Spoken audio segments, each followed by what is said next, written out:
schools in Gary, man, when I came back. I mean, it's a beautiful thing to see, but we needed to see what was happening around. Sometimes people give you a vision. If you go to any community, like you go to Texas, you go to California, they got one school, man. And it's all about that one school right there. Now you got some high level schools, some charters and things like that, but they make the charters different than the public school. You see what I'm saying? They just make them like. I'm just gonna tell you, my vision for Bowman is like we got a whole like group of kids that's gonna be on the prep line. You know what I'm saying? Like one group of kids. We still gonna have a high school group, but it's gonna be some guys that's so damn elite. Man, they not gonna be able to play schools around here. You know what I'm saying? And we can funnel them in. You know what I'm saying? Because we can provide that resource of a high level basketball program. But just like us, we don't have soccer, we don't have bowling, we don't have. There's things that, so we're not gonna get that type of kid. If we had one school, now you're competing with because Crown Point got one school now. This is what y'all don't know. Crown Point just passed in their board, because I'm in everybody's council meetings. So Crown Point just passed 5,000 units housing. Yeah. Single family housing, 500 condos. They building 7,000 units in Crown Point going toward when. So you already know what's about to happen in Crown Point, right? Bigger. They getting another school. They getting another school. But they're gonna build another like Fishers and Hamilton Southeastern did. Yeah. That's the same community. Yeah. They built a palace. Go down there, man. They palace.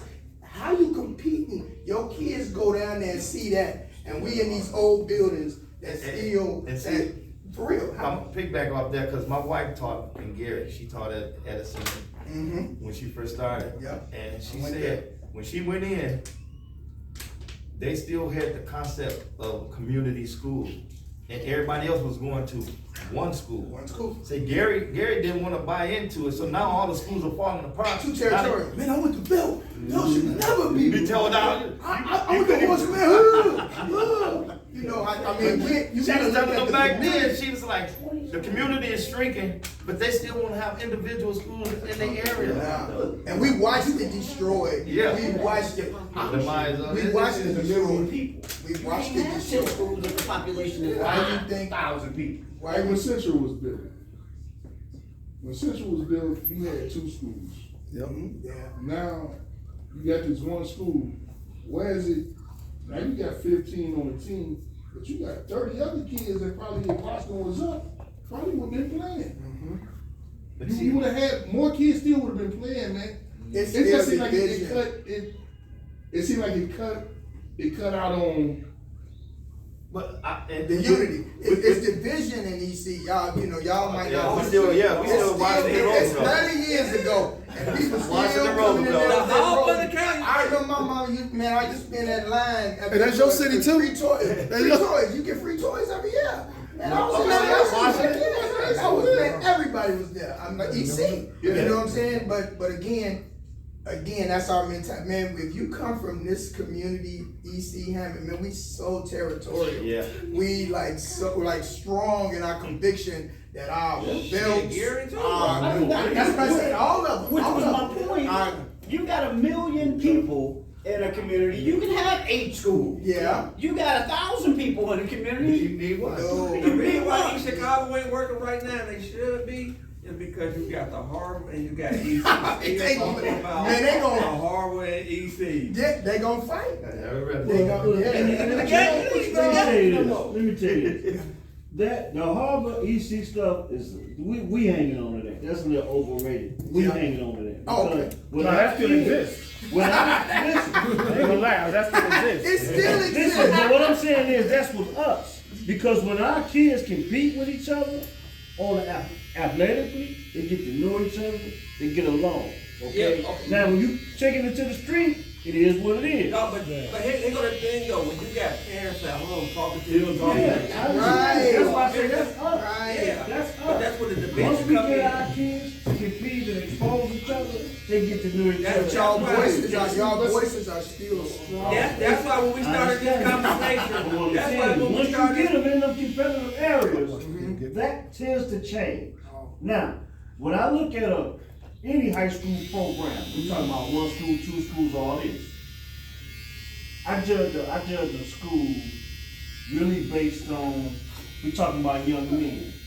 The first thing, when the school year starts, the first thing that happens is the football season starts. So I look at the football program, not from a perspective of wins and losses, but from a perspective of numbers.